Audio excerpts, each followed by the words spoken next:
Sio kwamba Simba na Yanga wanawasajili makocha wasiokuwa na vigezo. Sometimes wanawasajili makocha ambao hawana vielelezo kwa maana ya vyeti, lakini vigezo vya kufundisha hizo clubs za Simba na Yanga wanakuwa navyo. Kama ambavyo nimewahi kusema kwenye moja ya vipindi vyetu vilivyopita kwamba wakati mwingine mpira wa miguu unaingiliwa na siasa ambazo zinaleta taswira ya tofauti. Kwa mfano, mtu mwenye license ya license A ya UEFA hana haki ya kukaa kwenye benchi la timu kwenye mashindano ya CAF Champions League au ligi kuu Tanzania bara.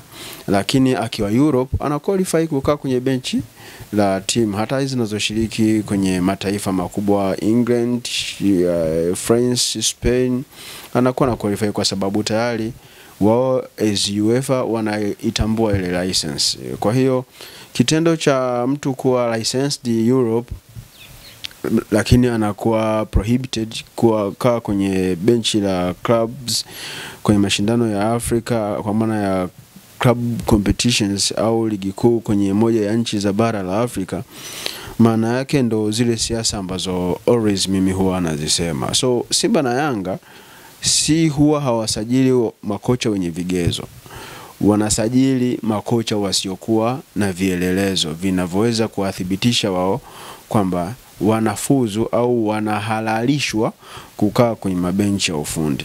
Lakini ni kwa nini hili huwa linatokea la kwenda kutafuta walimu ambao hawana vielelezo au vithibitisho ambavyo vinawafanya wawe licensed kukaa kwenye mabenchi ya ufundi? Unaweza ukasema kuna vitu viwili. Cha kwanza unaweza kusema kwamba ni uharaka wa kuharakisha baadhi ya mambo kutokea kwa sababu kuna pressure.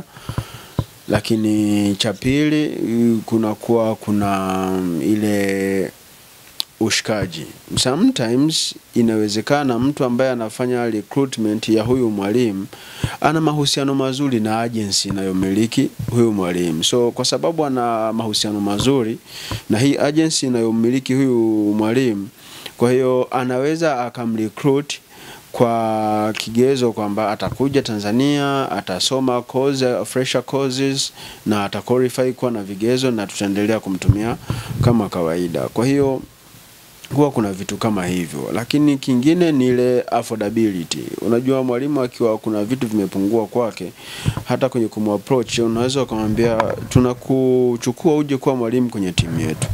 Lakini kwa mujibu wa utaratibu za CAF na TFF, kigezo hiki na kigezo hiki kinakufanya udisqualify kukaa kwenye benchi la ufundi la timu yetu.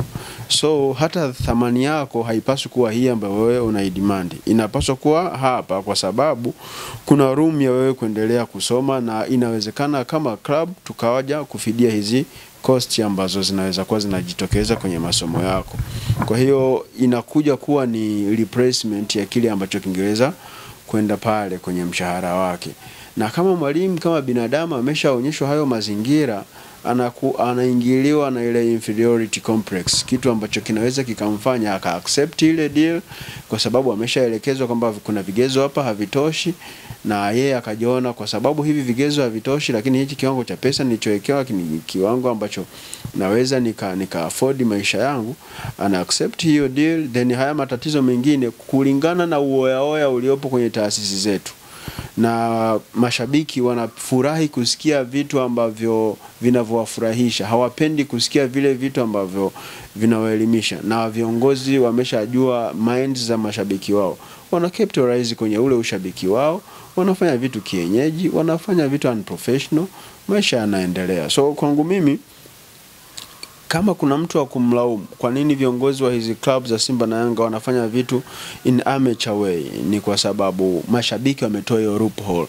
ya viongozi kufanya hivyo vitu in amateur way.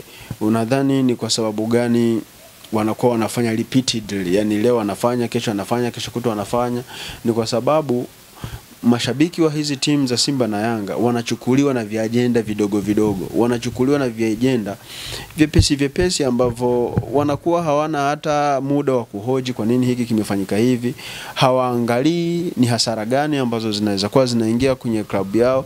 As long as wao wanaenda uwanjani, timu yao inashinda, wanapata matokeo la matatu, wanashangilia, wanapata time ya kuzungumza na medias, wanaongea yale ambao wanahisi wao ni mazuri kwao kuyaongea, yanaenda viral, wanatamba, wanajiita ni influencers, wanapata kile ambacho sometimes wanakihitaji kwa kutumia huo influencer wao, na sometimes hao mashabiki wanatends kwa chawa wa viongozi wa hizi club, hawana kitu cha kuhoji. Maisha yanaendelea na amateur unaendelea, and that's why mimi ni miongoni mwa watu wachache sana ambao bado tunaamini kwamba as a nation football industry bado hatujafika kwenye ile level of professionalism. Tuko kwenye semi professionalism au tunakaribia kwenye semi professionalism, kwa sababu vitu vya kawaida vinavyoendelea kwenye industry ya mpira wa Tanzania ni vingi sana.